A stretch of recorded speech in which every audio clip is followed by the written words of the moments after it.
কালীঘাট মমতা দুয়ারে বাইক বাহিনী জয় শ্রীরাম স্লোগান দেওয়ার অভিযোগ করা হচ্ছে। বাইক বাহিনীকে আটকালো পুলিশ।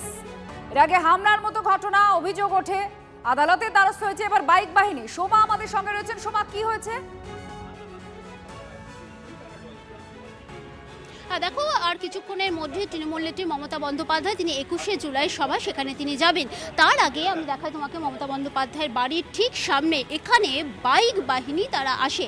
একেবারে এখানে মমতা বন্দ্যোপাধ্যায়ের বাড়ির যে মূল রাস্তাটি রয়েছে সেখান থেকে প্রথমে তারা জয় বাংলা স্লোগান দিয়ে ঢোকে।